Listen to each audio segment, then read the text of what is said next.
Click the link in the description for your free Amsoil catalog.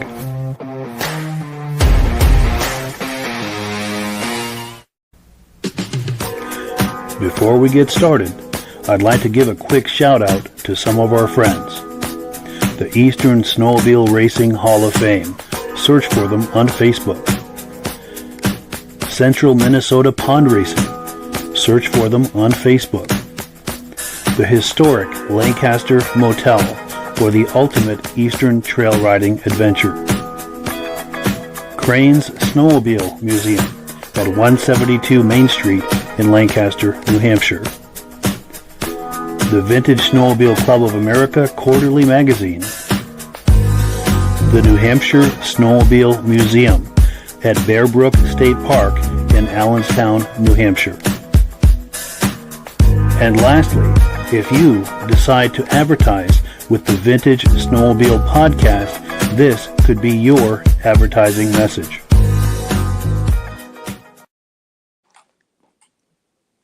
Well, good evening and welcome to the podcast. I'm really glad you're here. I have a robust lineup of vintage snowmobile entertainment on tap for you tonight. But before we get into all of that, I want to make sure that everything is working properly. So if you can see my face and hear my voice, I'm going to ask you to leave a comment. Please let me know where you're viewing this from and whether you are a first-time viewer or a regular viewer.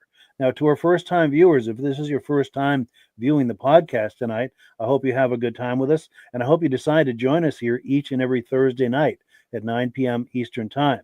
Now, this podcast simulcasts to 8 different places across Facebook and YouTube. So wherever you're viewing this right now, just circle back in 1 week's time, and it will be waiting for you with another fun-filled episode. Now, to our regular viewers who are here week after week, month after month, and season after season, you guys are the ones who make this possible, and we really, really appreciate that. Pardon me. Let's take a few comments, and we will bring our guests on and get this party started.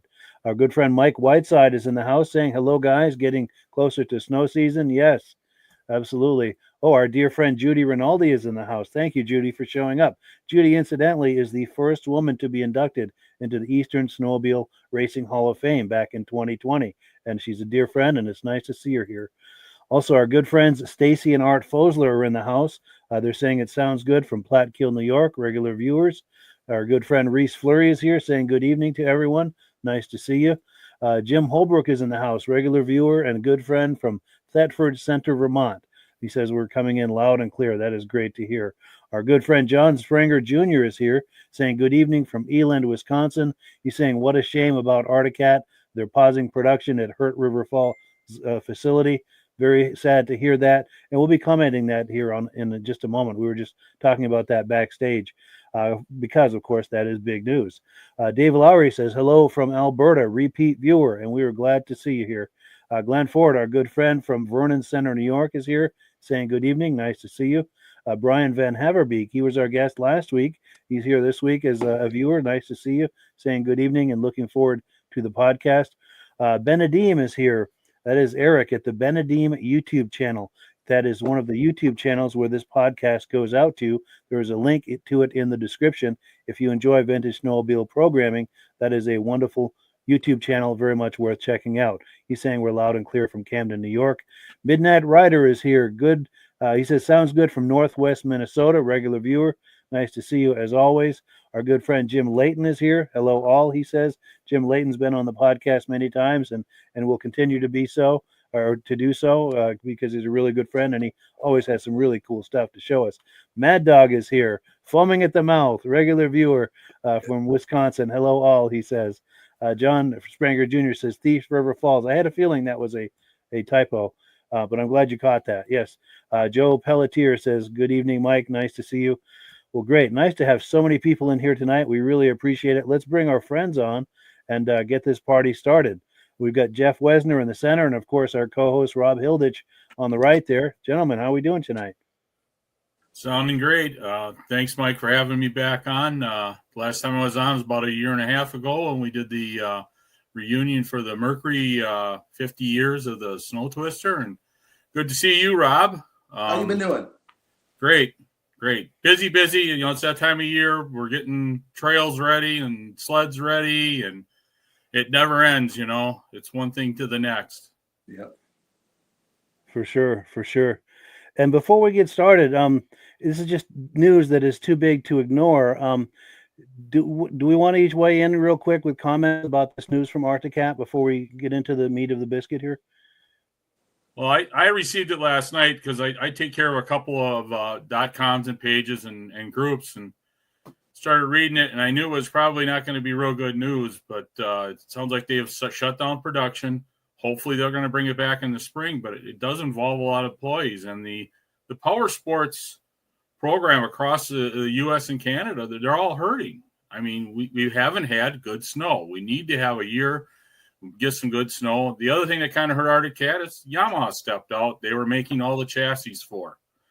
So it's news. It's out there. Hopefully, you know, the catalyst that they put out this year model will bring back a bunch of riders and we get some good snow. Maybe the whole industry will start to flourish again. Well, I hope so. And hopefully the economy starts to take a positive turn. That could help also, I'm hoping. But and Rob, anything you want to weigh in with that, with this news about Arcticat? Or? I got 5 Arcticats, and I didn't start one last year. Not one. Because I have my cabin. I have to go up the lake to get to the trails. The lake was never safe last year. And we didn't have much snow. And a lot of my friends traveled 10 hours to find snow. Wow. Yeah, that's hurting everybody. The average weekend driver can't do that. So my brother's a trail boss up in Monaco, Wisconsin for the cross-country cruisers. They never spun a groomer wheel last year. And that's what helps fund their trails besides the brushing and signing for the state of Wisconsin. But that's sad. And it's not just his large club. I mean, it's all the clubs up in northern Wisconsin didn't have. We had 7 days of snowmobiling down in the southern part of the state, and that was it. Wow. Yeah, and it's not just the snowmobiles and the dealerships. Our local restaurant up north, they're not sure if they're going to open this winter. They had no business last year. There's a couple of motels I go to that you want to get to by Snowmobile Trail. After hunting season's over, they think they might close down for the winter. Wow, that hurts. It's affecting everybody. Yeah. Well, let's hope for a great year. Let's hope that we get some snow and it does what they say it's supposed to. Yeah, that would be great for everybody, for sure. For sure. Well, cool. Well, with that out of the way, Jeff is here, and Jeff is he does SNOWTRACKS. Let me put a graphic on the screen, and then Jeff, tell us about SNOWTRACKS. I know you're on Facebook and you've got a website, and tell us exactly what that is you're doing with that. SNOWTRACKS.com started back in the 90s when the internet first was really getting up and getting started and going. And a couple of guys from northern Wisconsin, these chambers of commerce and clubs were trying to let people know how their trail conditions were, just like we were talking that no snow. That time it was great, and they came up with doing this on a website, and it's called SNOWTRACKS.com. It's a .com. And what we have 8 states right now. We'd like to get some more eastern states going if we could, but it was brought together so that people could share, clubs especially, share their trail conditions and what's going on up there. And we try to have our reporters report on Wednesdays and Fridays so that people know and understand that they can travel and should have good snow conditions. We monitor it because sometimes some of the reporters might add a little more from 1 inch to 4 inches, so we kind of watch it to make sure that they're being honest with us and everything. But the same thing has happened to us with the power sports thing, is that we run this page and it gets, we go from very few, in the summer that we have to put in more mother computers to run it through the winter months. And again, if Mike can click on Wisconsin, if that'll work, I don't know if it lists all the places that you can check out if you want to snowmobile in Wisconsin. We had a group from California that used it for communicating. And what it's done is it's so the snowmobile community can communicate, tell you what the trail reports are. And usually when you bring up that trail report, we'll have a page with some advertising, a good motel to stay at, a restaurant that's known. and any other related, like services for snowmobiling. Also, there's a lot of information on SNOWTRACKS.com that it has to do with safety of snowmobiling and things like that. It was, like I say, it was a brain trust between a couple of guys, turned out very well. And then, of course, Facebook came along. Well, now we lost a lot of people off the .com to Facebook. So our IT guy came up, and he actually, if you look for SNOWTRACKS on Facebook, it's Snow and Tracks, because when Facebook first started, you had to use your name, and it had to have the two names. So for us to get our .com business up on there, we put Snow and Tracks. So it's two names. And what we did is that our IT guy worked with our .com. So now when our reporters put up a snow report, it'll pop up on your phone saying SNOWTRACKS has a report, and it'll say where it's at. And if you want to look at that report, you touch it, and then it goes right to that report. I did one earlier tonight, put one up, but it obviously hasn't gone through the IT center yet to be put up. But we need advertisers too. I mean, if you want to open up an area and give us trail reports, we'll work with you and try to get some advertising in that area and keep the SNOWTRACKS going. The picture of the girls there, that's from 2016. That was one of our first wraps on a Skidoo, and the girls decided they all wanted to pose with it. So it was from Arctic FX that we were working with at the time. And we just have a group to get together when we ride, and we try to let everybody know what's going on. You can see the picture in the back there. That is actually a Do Talk ride, and that's up in Mercer, Wisconsin. And I do get 60, 70 riders when I have a trail ride. Nice. So, nice. And then a lot of times the clubs will take the pictures and where they're at. But yeah, SNOWTRACKS is out there. Please, try it out, check it out, and see. Once the reports start coming in, we've had a few reports coming in about clubs brushing in upper Wisconsin. Again, like California, there was a group called Team Summit. They used it to communicate where they were going to meet and everything like that. So it's there. It's a tool. It's trail reports. It's about safety.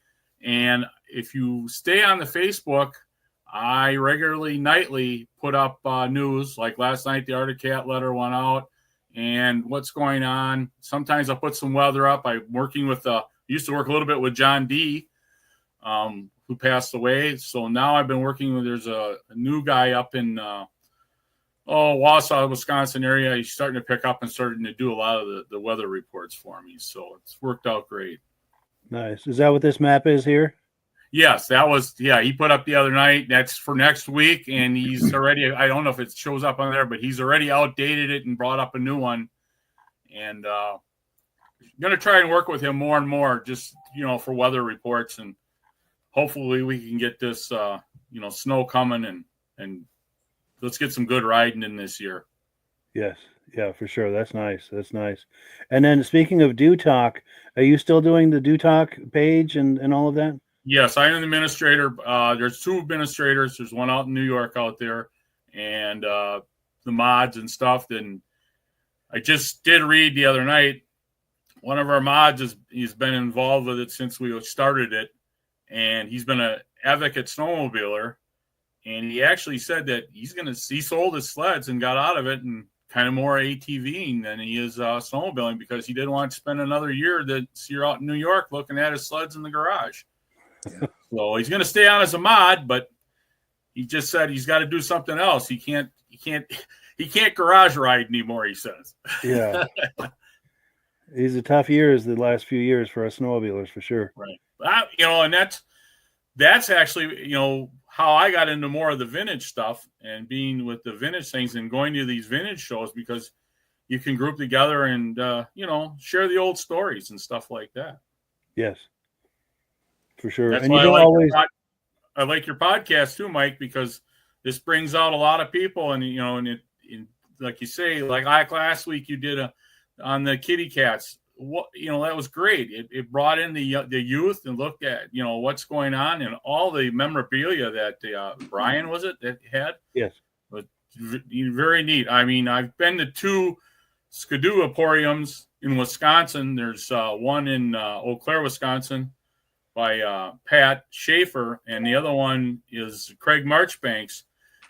Sometime I'll have to share the videos from those, but that's something if you're a Skidoo person, you want to put on your bucket list. It's just unbelievable. It's 2 stories at Pat Schaefer's. Wow. He's that many sleds and in memorabilia that you wouldn't think about. I mean, he once had a group together and he says, "Hey, I'm looking for these special boots that Skidoo made. They're made out of seal skin. If anybody sees them, let me know." Well, my brother happened to find a pair at the Princeton swap meet, a couple of years ago, and they couldn't wait to get their hands on them because they're like gold. So wow, yeah, that's amazing. Yeah, I'd love to get some kind of tour of that facility for sure. Well, I think if you dig through SNOWTRACKS far enough, you might find it. But it was like the other night when you were looking for some of the videos that we're going to bring up tonight. Yes. So. And that's actually a perfect segue. You do have some video clips for us. Most of them are from the Duluth show. While I'm pulling up that first clip, do you want to talk about that Duluth show? Well, I was set to take the tripod setup, the 11 sleds, up to the national show. So I was watching the national show, and I've attended other national shows, but it was a 6-hour drive for me. I picked up my brother and we went up there, and I like to go on setup day. And I go in and I look around because there's not as many people as when the show starts, but also I can look and interview people and talk to people about, their sleds and things like that. The first clip, I think, is the one you're going to show, kind of shows everything that's there on Friday at noon. More stuff came in. They actually had a swap meet inside the same building with the show. So it was quite interesting. I don't think they got this amount of sleds that they really wanted to have, but there are a lot of interesting sleds. Veldy was there, and I was actually going to interview him, but I ran out of time that day. And, of course, you had a podcast a couple of episodes ago, and he had all his stuff anyways, so yeah. It would have been just a copy over. But, no, it was a great show. It's just these national shows, and next year it's out in New York in June. And that's the other thing. I don't like the idea of, in the summer months. They need to push it more towards the fall, I think, when people are starting to think about snowmobiling. But you got to do what you got to do when you can get the venue. So yes, it's true. Well, cool. Let's take a look at this first clip here, and we'll react to it on the other side. Oh, it's taking a moment to load here. Well, it's a pretty good size clip. In fact, I got my national shirt on. Nice. Oh, it's not letting me. Oh, darn it. I don't know why I didn't catch this earlier. Yeah, there's an issue with that clip. So let's go to the second clip.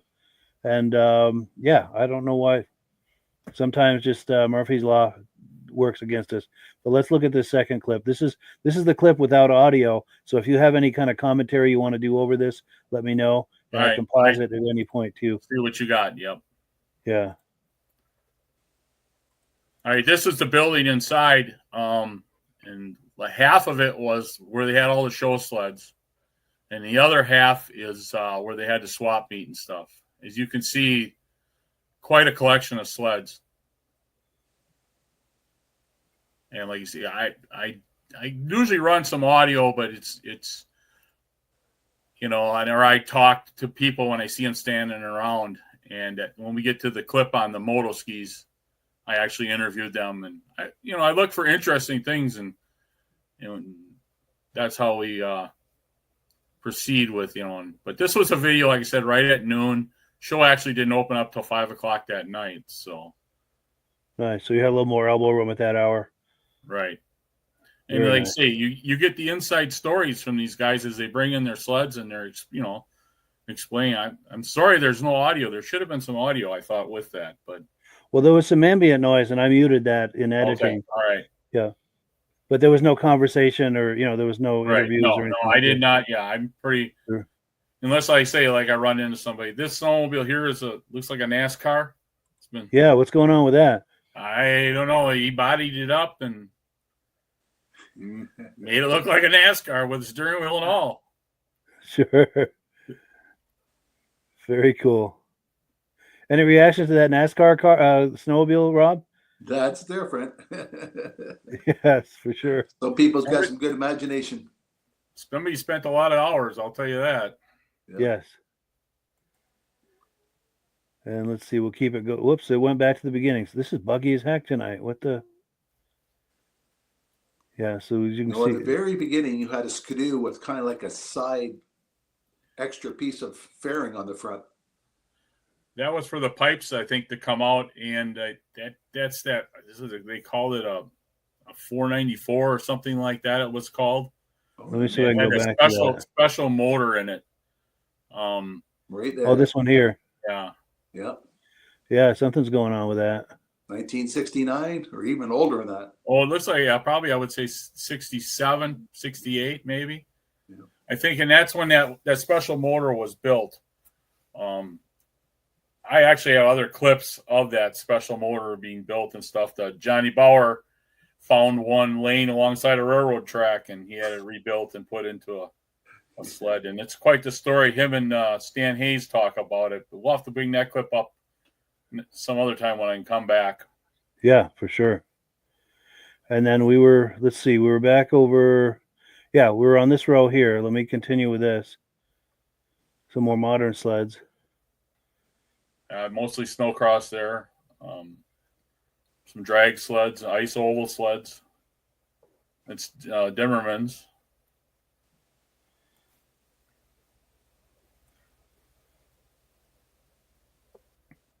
Some nice TXs. The famous 245 Skidoo RV. There was two of them there. I lost mine. I don't know where it went. Wow. But there's a lot of time in polishing tunnels, and I mean that sled at Waconia, when they had the auction on a sled like that for donations, went to Jimmy John's, the guy who owns the sandwich shops, for about $16,000. Wow. So I mean, it was a charity auction, so That's cool. it benefited a place in Green Bay, Wisconsin, that works with the handicapped people. Oh, nice. That's a good cause. That was a Pat Schaefer worked on that deal, and he had some guys from Iowa. There's Yamaha set up, and these guys weren't around, or I probably would have interviewed them, because they do have a very beautiful setup. Yeah. 65 tin cab, and there's a smaller version. That Skidoo is probably about a 67 or so. But I mean, there's a lot of vintage, sleds, lots of years, and were brought in. And this is right downtown Duluth. I mean, in their expo center. And you can see the moto ski setup, and I do have an interview with that. We'll bring that up later on the podcast. These three guys collected these moto skis and even the mini bike and stuff, and get a little bit more in depth with that interview. Yes. What is that one? Oh, I can't remember what they're called. Snow coupe or something like that. Yes, I think so. I know Paul Crane's got one in his museum, and I think it's Snow Coupe or something like that. I think it's powered by a Polaris motor. It's like a unique car. There's quite a few of them up. Actually, I've run into some on the trails up in Mercer, Wisconsin. No, Jeff, I mean the little red one beside it. Oh, the little red one. Okay, I don't know. Yeah, that's. I probably didn't spend enough time on it. I'm trying to get back to that so we can. Okay. Whoops. Yeah, it jumps right over it. Yeah, I don't know. Maybe somebody that was at the national show could tell us, but yeah, I probably should spend some more time on it. Here we go. Can anyone read what that says on the front there? Snow. I can't make it out. And if any of our viewers know, in fact, this is a good time to check our comments, because we've got a bunch of them coming in. But while Reese, we're send you a message in a minute. Yes. And in fact, speaking of Reese, he likes your hat. He says, "Nice hat, Rob." Nice. Mike Whiteside says we need to tell the government to stop holding the snow back from us. Yes. For sure. No politics on my websites. Exactly. Yeah, I try to keep it as low profile on that too. But yeah, Ben Thomas, who I had breakfast with yesterday, which was very, very fun, which is another story for another time. But he's saying good evening from Carterville, New York. He said sounding and looking great. And it was great to see you yesterday, Ben. We had a wonderful visit. Reese Fleury says, don't need much snow for bogey wheels. True. And Reese Fleury says 66. He might be talking about that Ski-Doo we were looking at the very beginning. Right, yeah, with the bigger motor in it. Yeah. Yeah. And then Ben Thomas says, wow, some amazing looking sleds there. Reese Fleury says, oh, maybe this one here, the Frederick Willie Snow Dart. So this little red one here might be the Snow Dart. And then we've got a comment also on that sled next to it. Innovar Snow Coupe. Max Garage is telling us that. Neat. So thank you. I knew it was Snow Coupe, but truth hurts. Yeah, I'm not sure what that is, and if it's political, we do try. We all have our political opinions and everything, but on this podcast, we try to keep it as apolitical as possible because we're here to have fun and not get into all of that. I'm sure we probably have very similar points of view, but it's just I don't feel like the place for it.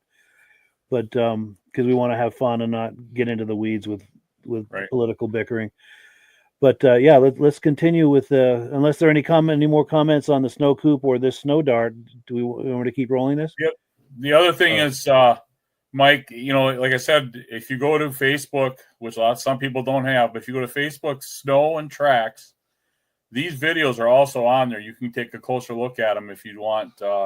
You got to dig for them though, and that's one thing I don't like about Facebook because it's there that night or the next day, but then you go back to try to find it. It's hard to find. So where the .coms, like the dotalk.com, that information's there from day one and from 2002 when we started it. So yeah, it's true. It can be harder to find on Facebook. I try to use the video tab, but even then sometimes it can be difficult to find for sure. But yeah, you've got tons of good video on there. And there is a link to your Facebook page in the description of this podcast. So if you're curious about Jeff's Facebook page or his website, there are links to check that out. Right. And I just, I don't own the website. The website or the SNOWTRACKS is owned by a couple of people, and it's part of the Outdoor Network. And Outdoor Network has all kinds of things. Learn how to fish, ATVing. There's all kinds of things on there. So that's the other one is outdoornetwork.net. Not .com, .net. There's lots of things on there that these guys had come up with back in the 90s to start this. SNOWTRACKS was just one part of it. Now I just promote for SNOWTRACKS. I'm kind of the lead dog in that. Daryl Rose and Julie actually own it and very well supportive of the snowmobile community, and they actually even support a race car that races through the state of Wisconsin. So yeah, nice. Very cool. So yeah, we'll continue rolling this clip here and see what else we've got. And then we've got lots more to look at tonight.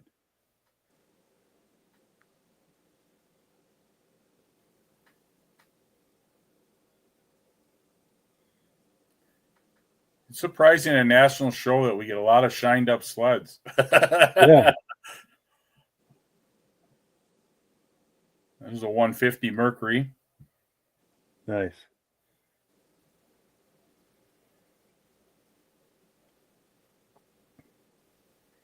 There's probably one of Skidoo's first sleds. The tin cab here? Yeah, the tin cab with the wood skis.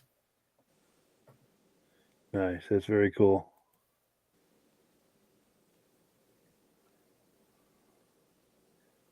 This was a section dedicated to the Skidoo Racing Brothers up there. I can't quite name what's the name. Killback or yeah. Yeah, they had all those motors. In fact, that special motor is right there. That's it.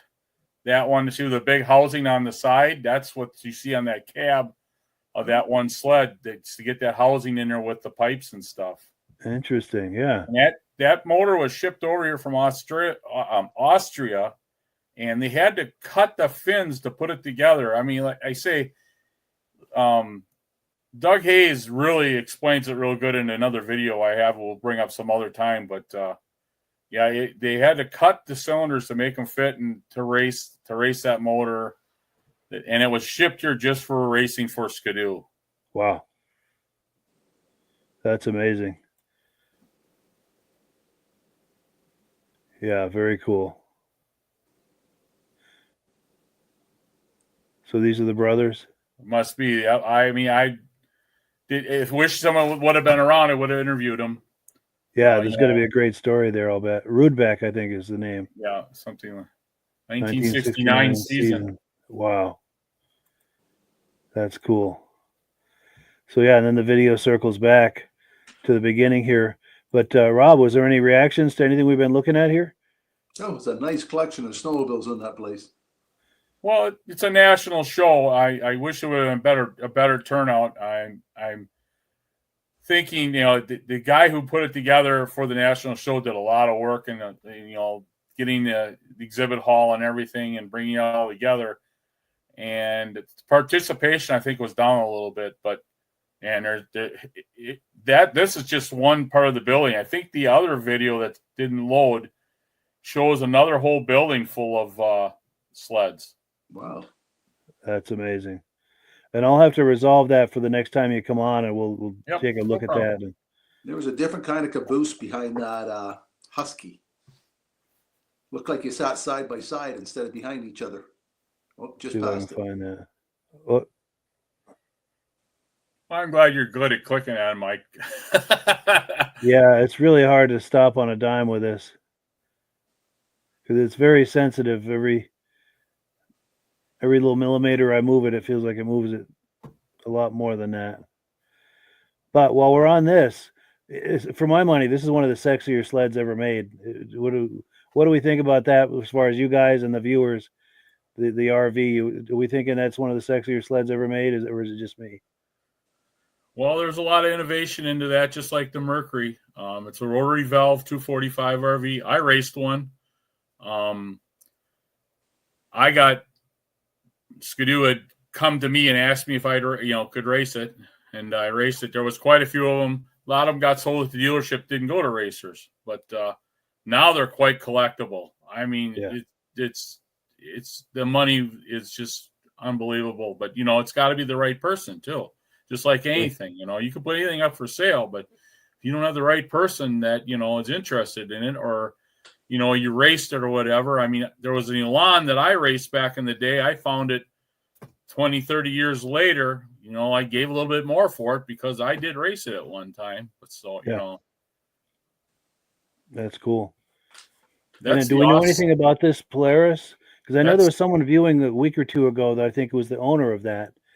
And I can't recall his name, but I'd love to have him on for the backstory on that. But do you know anything about it? Or? Well, I just know that the motor's offset way to the left. Yes. And I probably don't have a front shot of it, but it's way to the left again for making the corners on a nice oval. Almost looks like two machines. See how it's way over to there. I do have a front shot of it that it's way. I mean, the track and the tunnel are way over from the side of it, and again, that's to keep the weight to the left so that it would corner better and more stable in the corners. Sure, it's probably a 440 or 650 mod. It could be bigger. Oh, and here we go. Comment on the 245 RV, and someone's agreeing with me. David Lowry says yes, it's one of the sexiest sleds. Also, the SSR. Yeah, absolutely, and that's in this lineup here too. Let me see if I can find that SSR. Yeah. I know I saw that earlier. Well, where the heck? That's right there in the front row. Yeah, but right there. It's coming right there. That is a sexy sled as well. I know some of the guys that race those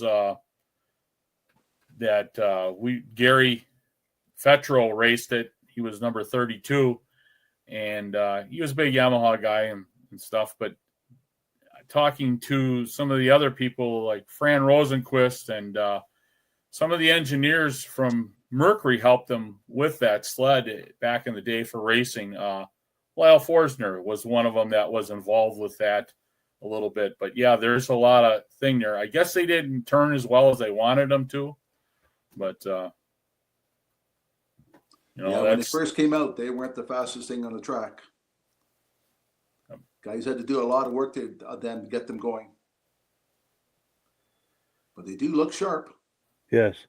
Oh, and Eric at Benedim says the RVs are okay, but the 73 Blizzards are actually the sexiest sled. You may be right on that. Yeah, that is a sexy sled also for sure. And Reese Fleury was saying that Merc is pretty handsome also. Definitely. My brother had a 73 Blizzard. He sold it.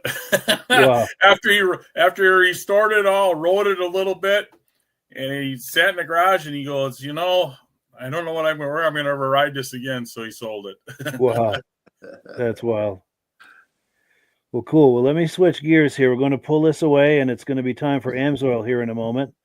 And whenever you're ready, Rob, let me know. We'll put you full screen, and Rob's going to talk to us about Amsoil. And I do have that promo banner, too, when you're ready. Okay, we're here to talk about synthetic oils. And if you notice the sign behind me, special oils for special engines. That's what Amsoil is promoting this year. So those people are going trail riding. The Interceptor's all you need. It doesn't matter if you got a Skidoo, Polaris, or an Arctic Cat, the Interceptor meets all the qualifications. But for those with the older machines, Amsoil back in 1972 came out with a 2-cycle oil that's 100 to 1. Now, some of the people were saying my rep needs 30 to 1. Some of the other ones need 40 to 1. Amsoil doesn't burn off to a higher temperature. That's why you don't need as much oil. At 100 to 1, we're twice the protection than what still is in their chainsaw at 32 to 1. So if you want your equipment to last longer, Amsoil will make it last longer, cheaper to run. And at my cottage, I have 1 can of gas and oil. Doesn't matter if it's my Black Max 50 Merc 99 or the Snowmobile or the chainsaw or the weed eater, everything runs Amsoil 100 to 1. It's really a convenient way to go. Now, Amsoil's been promoting their products quite often. And this weekend, I don't know if you guys know about the Canadian Grey Cup. You guys have the Super Bowl down there. Amsoil's official oil of the Canadian Grey Cup up here in Toronto. It's going to be in Calgary. That's our big football game, like your Super Bowl. So for more information about the Amsoil or how to get it at a discount price, you can click on Mike's link. And on Mike's link, they'll send you one of the Amsoil catalogs. And we don't hide the price. Right in the catalog is the price what the product should retail for and what you get it for. And for $10, you can become a first customer, buy everything directly from Amsoil, and have it shipped right to your house. You order $100 worth, you get free shipping. Now, every month, Amsoil has a promotion thing. The one month they had the light, the next month they had a keychain, and this month they got, if you order $50 worth, and for an extra $5, you get a bottle of Quick Shot. And that's the product we use for the ethanol problem, and also to clean the carbs and jets on all the small engines. In Canada, our ethanol is a really big problem. 10% ethanol on our gas. It doesn't take long for gas to start going bad, but by putting this in, it prevents that from happening for 6 months, and it's also a part stabilizer. But it also cleans the carbs. So for more information about any of the product Amsoil has available, engine oil, gear lubes, 2 cycles, click onto the link Mike has and find out how you can buy it at the best discount you can. Definitely. And when you use the link in the description to order using my referral number, that's a great way to support this podcast. It doesn't cost you anything extra, but we get a commission. I'm signed up as a dealer under Rob, and when you sign up for Amsoil under me, he and I both benefit, and this is how we pay the expenses for the podcast. We thank people who've been doing that all along, and if you're thinking about doing that, we thank you in advance for using my referral number and helping to support the podcast. Another announcement I wanted to make, let me find the graphic for it here. Yeah, right here. If you like these old logos from yesteryear, there is a link in the description where you can get one of these logos on a t-shirt, a hoodie, a mug. You can get a poster, a magnet, a cell phone case. You can get these logos on just about anything. So if you like these old logos from yesteryear, there are dozens and dozens of them. Just click the link in the description there. You'll see it. And you can order that. And the same kind of deal. If you order through my link, I'll get a commission, and that helps to support this podcast. And we thank you in advance for that. A couple of quick comments, and we'll get back into some more videos here.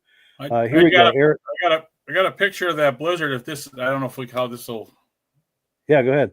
It's not going to come through here. It's too shiny. But I had a picture of the Blizzard with Johnny Bauer. It's not going to work, so we'll get it up some other time. Sure. That's cool. Now, if someone were to Google that, would that possibly come up? Is that how you found it? No, it's actually in my private pictures. Gotcha. Okay. Gotcha. So let's see. Eric from Benedim, the YouTube channel, says, me and my dad have two 1973 Blizzards, 298s. He says a friend of his has a 340, and we know someone with a 440. Awesome sleds. Absolutely. The race sleds and the consumer sleds for 73 were just beautiful, beautiful sleds for sure. And our good friend Armin Buto says, watched it but could not sign in to chat. Sorry about that. No worries at all. But we're glad to have you on here, Armin. And ran into Armin here I'm going to say maybe a month or so ago at the Pittsburgh, New Hampshire show. It was great to see him. We had a nice visit. Reese Fleury says, hate to see what the other guy looks like, Rob. Did you want to speak to that, Rob? Or? I went and had some cancer on my back cut out, and the doc says, what about that on your nose and on your face? I didn't even see it, so he cut it out. Hopefully he got it all. Well, good. I sure hope so. Yeah. For sure. Thanks for the concern. Yes.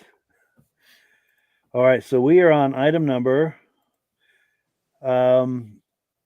No, we're going to do item number 6 first. We're going to take a look at some moto skis that were at that Duluth show. I believe Jeff got an interview with the owner of those. Did you want to talk that up, Jeff, before we look at those? Yeah, like I said, and I'm walking around, I'll look to see if there's anybody that's with the sled and they want to talk about the sled. And these moto skis were pretty interesting to me. I actually had one of the mini bikes in my day, and I was looking at that and stuff. And I asked them, I said, would you guys like to, tell me about your sleds? And they said, well, they'd think about it. And they came back and they said, yeah, we'll do an interview. So I ended up talking to the 3 people who own it, and you can go ahead and play the interview. I hope it's a good interview. So we'll see what happens. Yes, let's take a look. It's just taking a moment to load here, as it often does.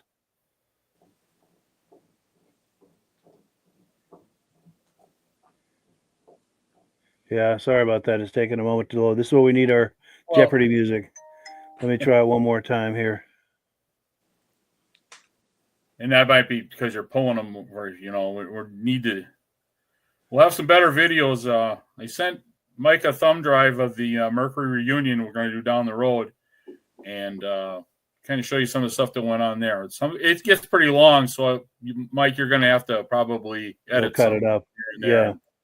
But there's a nice interview with Brad Hewlings. Oh yes, nice.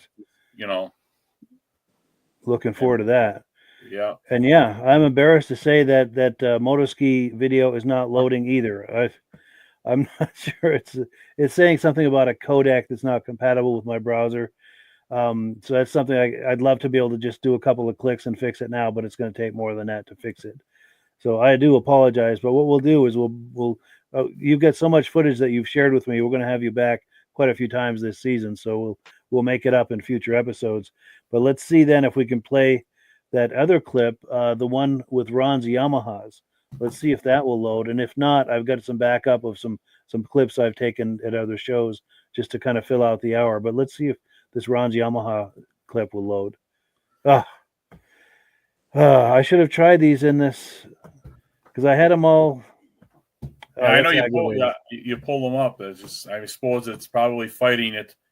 Yeah, that is aggravating. Go through all this and bring you on and can't view the clip. Well, and I'll explain about Ron's. I actually did the interview with Ron. He collects and restores Yamahas, and he was at the Donahue Super Sports last Yamaha deal, and I just took the time because I've seen him at shows. I've seen him take a bunch of trophies home and a bunch of others winnings and things, and it was just interesting, how these guys spend their time, rebuilding these sleds, and it's a love of the snowmobile sport, to dig into these sleds and make them look like brand new again. Are these the sleds here, the Yamahas? No, that's a different group. That's okay. Because I pulled up that clip we were looking at earlier. Right, unless some of those are Ron's. I don't know for 100% for sure. But that's a group out of, I can't remember where they're from. I seen them at the last Yamaha show, the deal. And also I've got a guy just about 10, 12 miles from me that has quite a collection, Brad Gunier. And he's got quite a few that he's restored. And somewhere down the road, he's actually putting a little museum building together. We'll try and get in there and do a live show with him. So nice. Because this video here we're looking at is the same one we looked at earlier, but I was hoping these would be those Yamahas, but it sounds like maybe not. And then these moto skis, are these the moto skis that?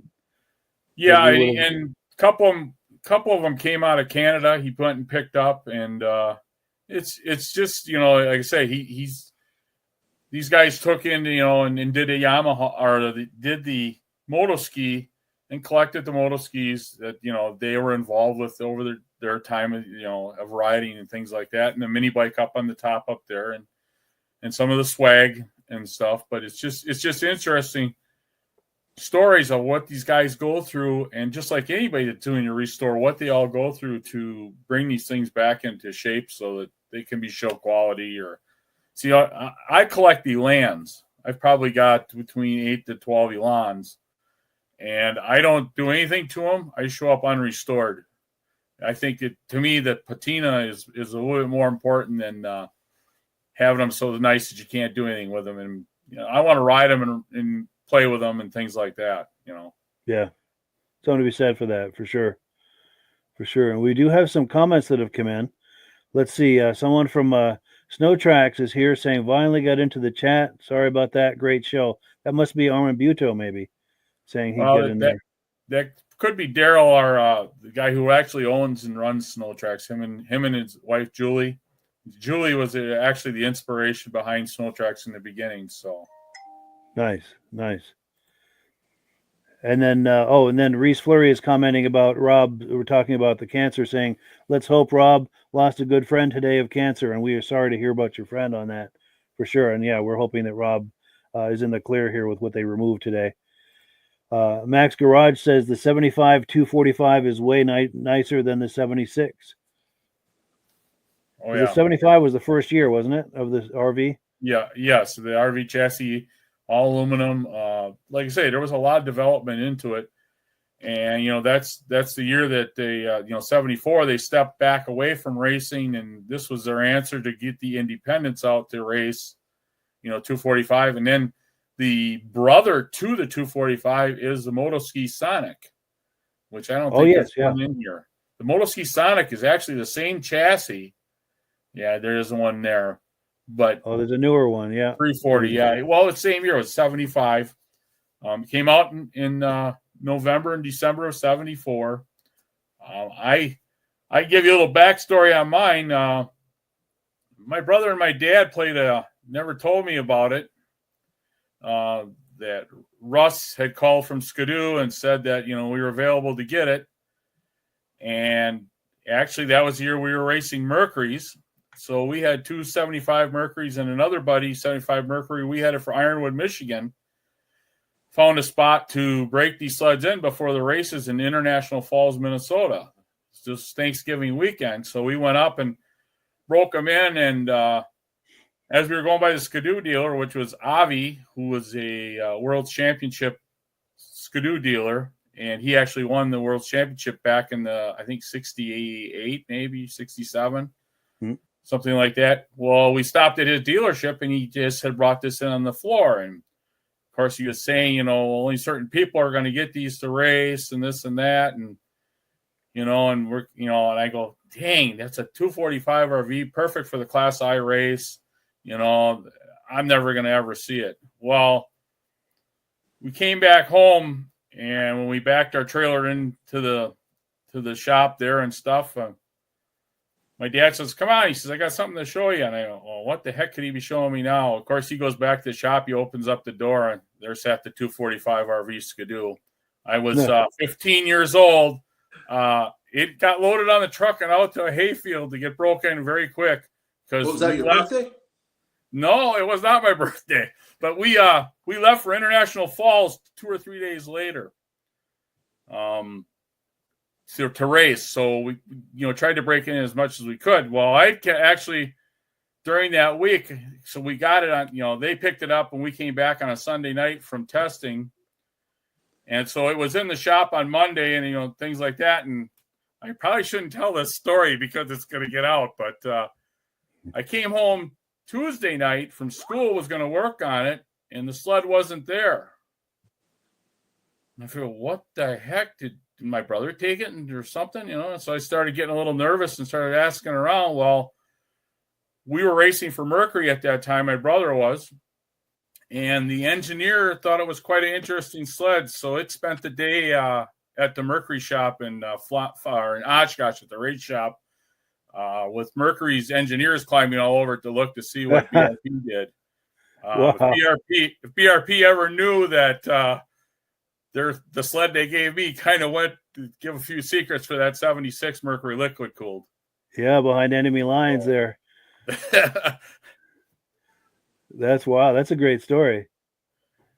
That is a great story. But my brother sold that sled, and I don't know where it went. I still, once in a while, tease him. I said, we didn't ride it or nothing. It was still sitting in the race shop, as years went on of racing. But, it disappeared along with one of the liquid-cooled Mercuries also. So wow. That's wild. But I hold him to it. I'll get, it's brotherly love. We'll get him. Nice. Oh, and our good friend Dirk Seams is saying he enjoys your stories, as do we all, for sure. Definitely, we appreciate that.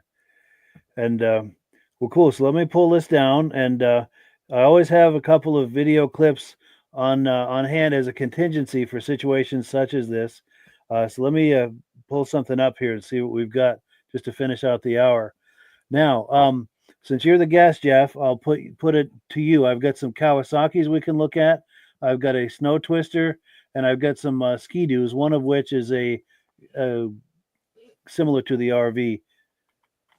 I'll let you choose which of the Twisters are my favorite. I mean, that's what launched our racing career. I mean, it really gave us a boost. I mean, we made the finals at International Falls, Minnesota. My brother did, and they were quite the sleds. I mean, they sure were. They still do well today racing. Go ahead, Rob. I'm sorry.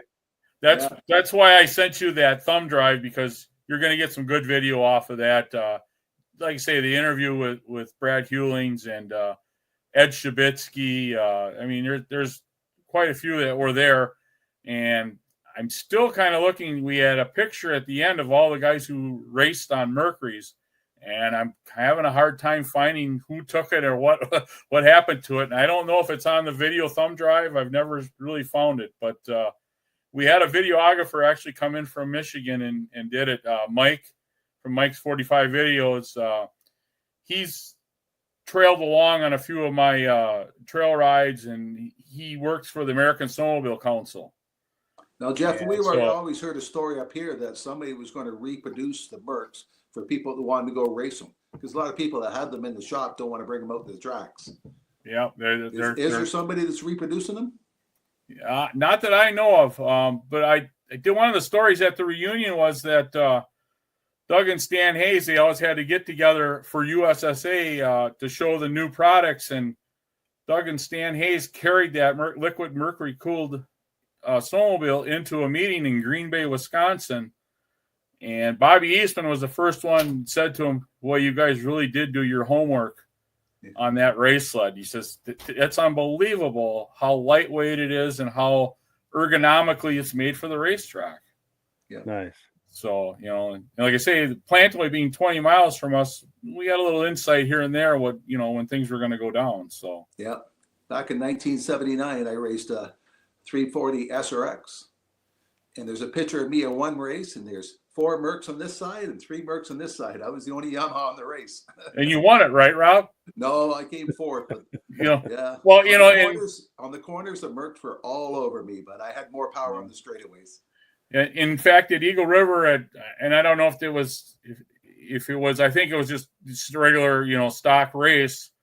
The Mercury's actually didn't win the 340 class. I think that's one of the only ones that they didn't win that year, because they had a 250, a 340, and a 440, which was dominant in all the classes. But if you look at that Eagle River charting of who won and what was what, there is actually Yamaha's listed in there. But I think that was at 338 with the nose, kind of with the headlight in it, nose type deal. Now we raced in 70. We had a 73 Skidoo, which was very competitive, and we won a lot of races with. But in 74, Yamaha, the 338 GPX, was a little bit faster. Well, my brother ended up with one of those, and we played with that. I raced it a couple times. I never could get the hang of it. But, the GPX 338 was a good race sled, too. Yeah. I mean, so. I still got mine sitting in the backyard. There you go. Yeah. In the backyard. It's supposed to be on the shelf. Oh no, it's been marked damage. It's a race machine. Yeah, well, it's not showroom condition. Patina. We bring it up to the drags once in a while. Yep. Yeah. Well, cool. So, go ahead. Did you have another point you wanted to make? Well, no, I just it's just I did a Wide Open Wisconsin this year is one of the biggest snow shows that the Wisconsin's had in a while. And they're running Vintage Show, and I ended up being the judge. Well, one of the classes I had to judge was the race sleds. Well, every race sled is pretty much made for whoever raced it or rode it. So how do you pick, that there was 25 sleds, actual race sleds. And how do you pick out of that to decide, what should be good, And of course, I'm a Mercury guy and Skidoo guy a little bit. So I was leaning a little bit towards that. Well, then when I started looking more at the Mercury a little bit, it was a clone.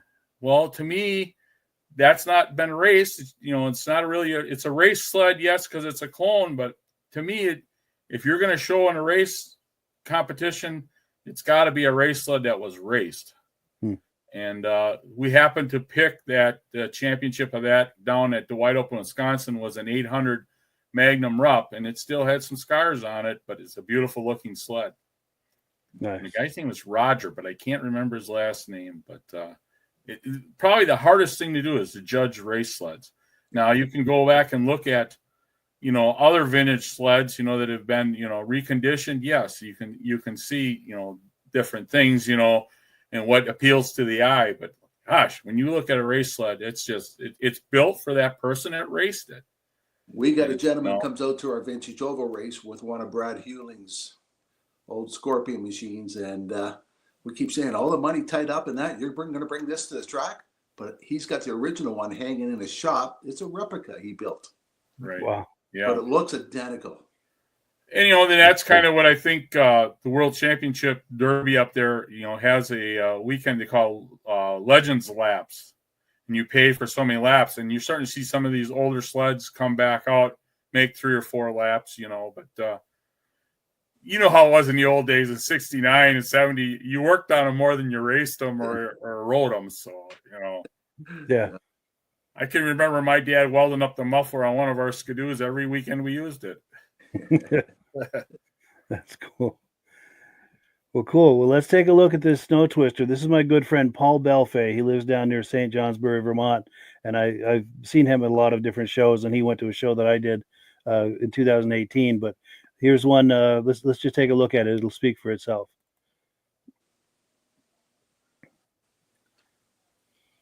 As we wait for it to load. Yeah, this computer is slow tonight. Well, while we're waiting for it to load, I'm going to confess as to why. Okay, page unresponsive. I'm going to try loading it again here. Why those videos wouldn't load is because I downloaded them from Facebook. Oh, here we go. Here in Derby, Vermont, today at a snowmobile show, and I'm here with this Mercury Snow Twister, 1976 Mercury Snow Twister, 340cc water-cooled engine. It was built specifically for racing. They made the engine in 3 sizes, 250, 340, and 440, all with the same chassis. And they built 550 of each engine size. The machine is made to turn left. As you can see, we have a loop handlebar here with an angled handlebar. So when the skis are turned left, the handlebar is basically straight. It has a 2-gallon gas tank, basically for to lighten the sled up, and you'll be only racing for 5 or so laps. So that's all the gas you would need. It's a 2-cycle engine, and you have to mix the gas and the oil together and put it in the tank. The only electrical component on this is the kill switch. And we have a tachometer, electric tachometer, that tacks out at 12,000 RPM. Wow. That's some high revs. Very high revs. Also, let's talk about the construction of the snowmobile. We have an aluminum chassis, again, lightweight. We have a plastic belly pan, fiberglass hood, very thin fiberglass. We have an aluminum ski, and we have a cleat track suspension without any shock absorbers. Wow. Because basically you're on flat track, ice track, you don't need any suspension. So it eliminates more weight. Exactly. Nice. This snowmobile weighs approximately 300 pounds. Wow. Very lightweight. And a very short chassis, as you can see, and it was designed to turn left, and it turned left because of the short wheelbase. It did an excellent job with that. So in all 3 classes for 1976, it dominated every class. The sled to own in 76, if you wanted to win, was a Mercury Snow Twister.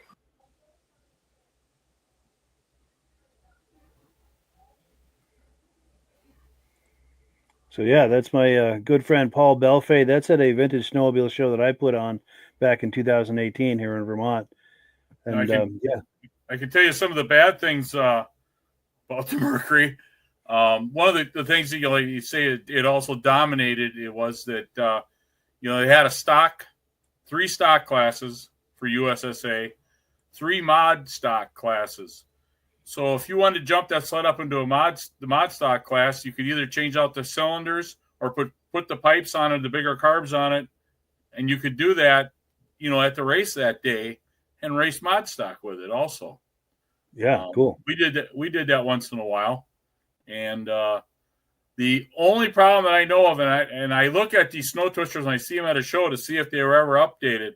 USSA put out a ruling, and so did the Southern Wisconsin Snowmobile Racing Association. There's a monotube that goes across the front that supports the skis. You probably can't see it in this video, but it's a solid tube that goes all the way across the front, where then the spindles were welded to that monotube.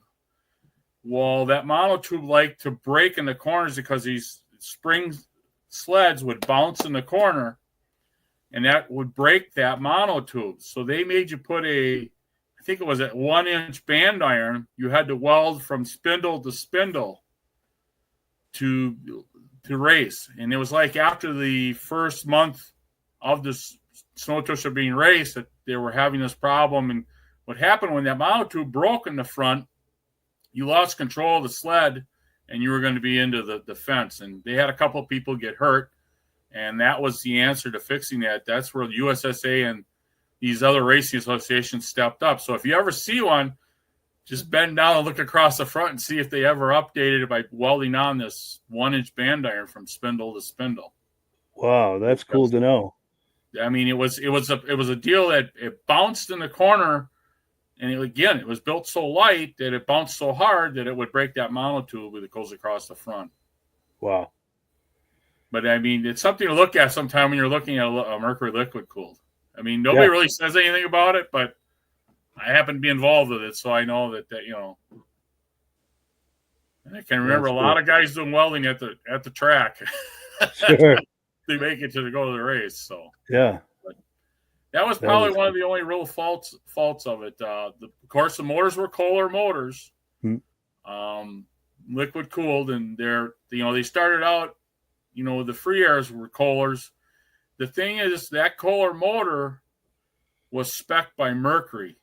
There's no other Kohler motor like that. That motor was built exactly for those sleds, and that was to do with the motor builder and one of the head mechanics, Dick Barr. They spec'd that motor, and then I know that I think Rupp had it later on, also, but that was quite the deal. That's cool. Now, Rob, did you have any comments on any of this before we wind things down? Or They did a great job on that, Merc. Like, it's a collector's piece. yes, That was, like the engineer said, there was a wall built in the factory, and only certain people that belonged to the performance part of that group were allowed in there. And nobody knew what they were building. We happened to have one of the engineers work with us in racing, Bubba, and he let out little hints here and there, but till we picked up the sled, get ready to go to International Falls, Minnesota for the first race of the year, things were kept pretty quiet, hidden. So that's wild. They knew they had something special there. Yep. That's cool. It's sad that when Brunswick stepped in, the bean counters came out, and there's a saying on some of the sleds, what the Lord gaveth, Brunswick took it away. Well, cool. So before we wind things down, I'm going to take a few comments. We've got Ivan Mayo here saying those 245 RVs, he saw some of them at the Kawartha Cup in 75. He said the 1975 250 Arctic Zs and the RVs totally dominated the 250 stock class. And, yeah, actually, I have a picture of me racing down in southern Wisconsin. I'm out front, and there's 6 cats behind me in the corner. Wow. And I got to see if I can find that sometime. But, I was 15 years old at the time. I didn't think much of it, but it's a neat picture. I mean, and I did get beat by the cat in the end. So sure. That would be cool to see that picture on a future episode when you come on. We'll have to look at that. And then Reese Fleury is saying he'd like to see your race sled, Rob. At some point, it's been raced. Sure. If you ever have a chance, if you ever have a chance, maybe go out and do a walk around video. We'll see how it does again this year on the ice.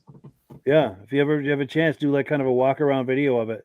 Yeah, that we put on here. And then Vintage Mini Bike Lovers saying love those Mercs. And Vintage Mini Bike Lovers, by the way, that's a podcast that we do the second Sunday of every month. We did one this past Sunday, and if you like those mini bikes from the 60s and 70s, tune into wherever you're viewing this, and you'll be able to see that. Also, talking about Benedemus saying the merch is cool for sure. And the Mercs. Okay, yeah, he likes the Mercs. I thought he was talking about the logo hats and things we were selling earlier. D. Landsberg says, I remember those Mercs winning at Boonville. Vintage Mini Bike Lover says, great show tonight, fellas. See you next week. Cool deal. And John Spranger Jr., our good friend, says, thank you, Mike, Jeff, and Rob, for another great show. And Glenn Ford says, great insight tonight, Jeff. Thank you. And yes, we appreciate your insight on all of this, Jeff. This was a great time. And I look forward to having you on here sometime later in this season, because I know we've got tons of video clips that we're sitting on. And if you're curious about those clips we couldn't load tonight, they are on the SNOWTRACKS Facebook page. That's why I couldn't play them, is because I downloaded them straight off the page, and it's not going to let me play them. So if you're curious to see that stuff and a whole lot more, go to the SNOWTRACKS Facebook page, and you can see a lot of those videos, and also snowtracks.com. Another shameless plug for that website. Be sure and visit those. And before we close, Jeff, any final comments? Nope. Just like I say, go to Facebook, check us out. A lot of people don't have Facebook. The other thing we did with Facebook is that we wanted people to share their rides when they go out riding, and so other people can see where you ride and what you do. Mm-hmm. We have another Facebook page called SNOWTRACKS SNOWTRACKERS, which you look into that, then we have people put up, where they went riding this last weekend, and how the trails were. It's kind of an add-on where we can bring the community of SNOWTRACKS back into, Facebook multimedia and all things like that. But no, please check us out, snowtracks.com, and if there's any clubs out east that want to get involved, check out the link, and we'll work with you. We'll try to come up with something. I'm a promoter. I'm not a salesman. So that's about it. So I'm glad thanks for having me on. We'll figure out something on these video clips, because like I say, I video a lot of stuff. I also fly a drone, usually at these shows. Oh, So yeah. we'll bring into that. Love to there see was some a of that. Great show in Wisconsin. It's called the Piston Burners Club. It's the first week in February, and actually they go, if there's snow, they go to the Aero Bowl, which was designed by Keycafer, which was involved with Mercury. So thanks, Ariane. You guys have a great night. We'll see you again down the road. Okay? Definitely. Yeah. We'll Be stay safe, in touch. Take care. And Great show. Rob, We'll see you next week. Yes. Yes. Yeah. Thank you so much, everyone. And as always, the last word goes to Amsoil. And yes, we'll catch you all next week. Hello, everyone. This is Rob and Mike. How you doing today, Rob? I'm doing good. Mike, yourself? Very well. Thank you so much for coming on. I appreciate it. Now, today, we're going to be talking about Amsoil. And in a few moments, we're going to show you how you can get the deepest discounts, free shipping, and free gifts when you order your Amsoil products through us. But first, I'm going to ask Rob to give you a quick description of what Amsoil is and why you should consider using Amsoil products in your motorized vehicles. Thanks, Mike. Amsoil is 100% synthetic oil. Everybody uses Amsoil for a different reason. Some people like the benefits that Amsoil is warranted for 25,000 miles or 1 year. The reason we can do that is because Amsoil doesn't oxidize. It doesn't form the usual carbons, gums, sludges like petroleum oils do. That's why we can keep it in the engines longer. Petroleum oils never do wear out. They oxidize themselves. That's why they have to be changed at 3,000 kilometers. And Amsoil likes the benefit that you only have to change the oil once a year. That saves them money. Some of the people like the benefit of Amsoil is it's a slipperier type lube. By having a slipperier type lube, it cuts down friction and drag. By less friction and drag, engines run 20 to 50 degrees cooler, better gas mileage. Now, Amsoil says 25% more protection than the industry requires is in the Amsoil bottles. My average customer gets about 10% increase in gas mileage. That's a big savings. Yeah. And by cutting down friction and drag, for every 10 degrees you cut down the friction and drag, doubles the life of the engine. So by having the engine run cooler, it makes it last longer. Some people like the benefit of the range of the Amsoil. Amsoil's flash point is 425 degrees, and it pours at 50 below zero. Wow. If you ever tried petroleum oil when it's 10 below, it turns to honey. And in the summertime, petroleum oil thins out, and once it thins out, that's when it starts breaking down. So Amsoil's an all-season oil, can give you better gas mileage, longer engine life, less maintenance. It ends up being cheaper over a year's time running Amsoil than it is petroleum oils. That's amazing. That's amazing. And Amsoil is available for pretty much any motorized vehicle, anything from lawn equipment, cars, trucks, boats, ATVs, motorcycles, snowmobiles. Yep. And a lot of people phone me up and say, well, what's the benefit of our gear lube? Exactly what I told you about the engine oil. It pours in cold weather, it runs cooler, makes the equipment last longer. And they say, well, what's the benefit of the small engine? Same thing. Makes the engine run cooler, last longer, better performance. So it saves on all the applications that Amsoil has available. Wonderful, wonderful.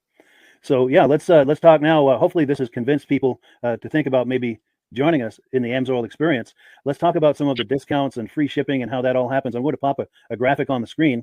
And yeah, by all means, if you want to talk people through how this preferred customer program works. Amsoil has a number of different programs. One of our main ones is a catalog customer, where somebody can order directly out of our catalog. If they order out of the catalog, they order $100 worth, Amsoil will ship it right to their house. But our best program is our preferred customer. For only $10 for 6 months, you become a preferred customer, you save 25% on all the product. You order $100 worth, they're going to give you free shipping. You don't have to order a whole case. You can mix and match. Say you want 4 bottles of small engine, 7 bottles of 5W30, and a couple of gear loops. You can mix and match. You can order 1 bottle at a time if you want. There's no minimums, no maximums. By being a preferred customer, you save over 25% on all the products you're going to buy. Amsoil sends you extra gifts, a $5 gift certificate on your birthday, $5 when you renew your account, stuff like that. So it's a good way to save on some of the products you want to buy. For sure. Yeah, it's an incredible value. And this is the deepest level of discount that anyone can get when ordering Amsoil. Is that correct? It is. Wonderful. So let's take people through the step-by-step experience of placing an Amsoil order. Then that would include signing up for the preferred customer preferred customer program, so they can receive those deepest levels of discount. So let's go to the website. This is what the website's going to look like. These are some screenshots. Once you go to amsoil.com, there's a link in the description, or you can just type that into a browser, amsoil.com. This is the page you land on. At the upper corner of the page there, you see how I've circled in red. That is the link to click, the Join Now link. That will take you to the Preferred Customer Program page, where you can take advantage of all these discounts and free shipping and everything that we've just been talking about.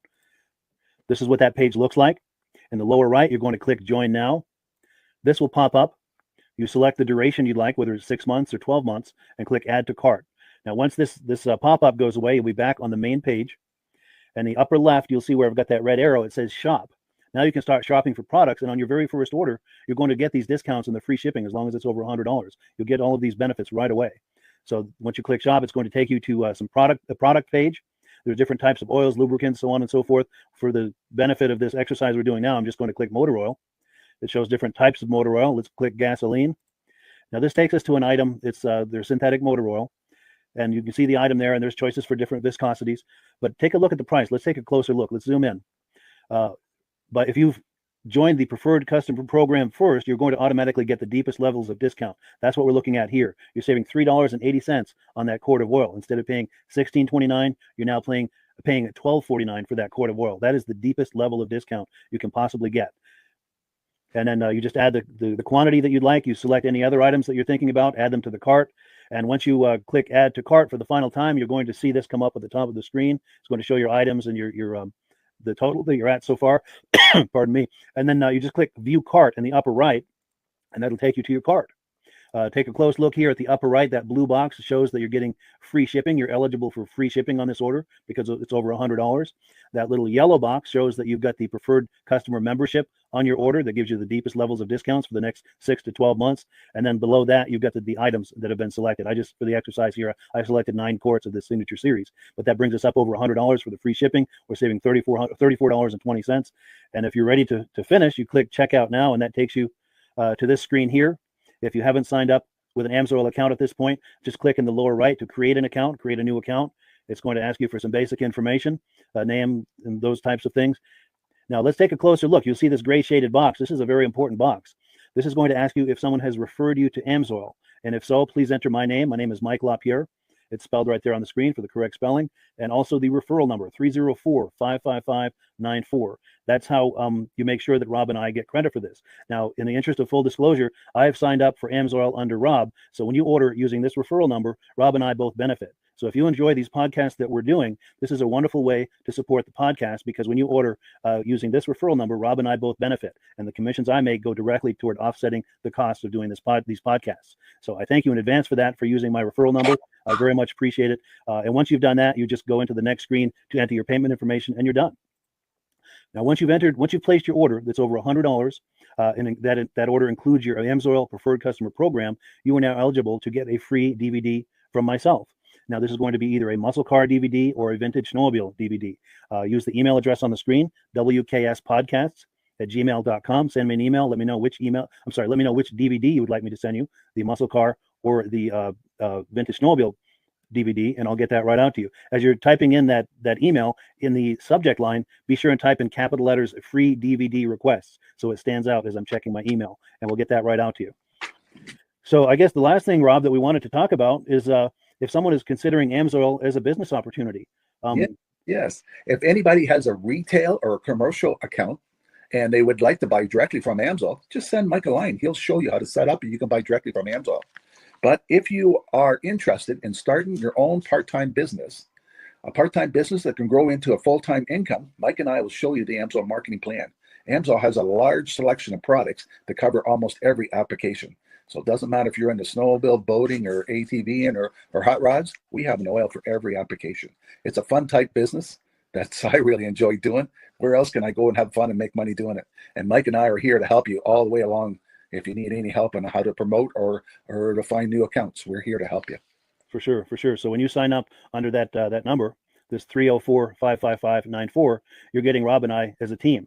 Now, Rob has been doing Amsoil for 40 years. Can you believe that? 40 years. So he knows every aspect of this business, and he knows all of the ins and outs of the products. So he'll be able to help you with any kind of product questions or any kind of questions to show you the different business models that you can do with Amsoil. And then the other thing that you get when you sign up under me is I've got a strong background in social media. So if you need some coaching on how to generate Amsoil leads using Facebook and YouTube, I'm happy to coach you with that when you sign up under Rob and I.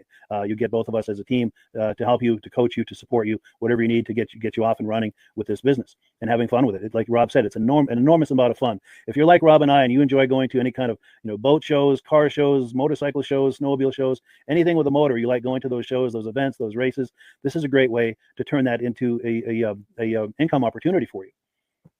Yes. And just by wearing my Amsoil hat at one of these events, people come up and ask me about Amsoil. People don't know where to buy it, and I'm there to help them, show them where they can buy the product. Perfect. Well, cool. Well, this is great. Any final thoughts, Rob, before we wrap it up? Amsoil's a fun business. Amsoil's been around since 1968. You know, it was the first synthetic oil to be AI approved. Wow.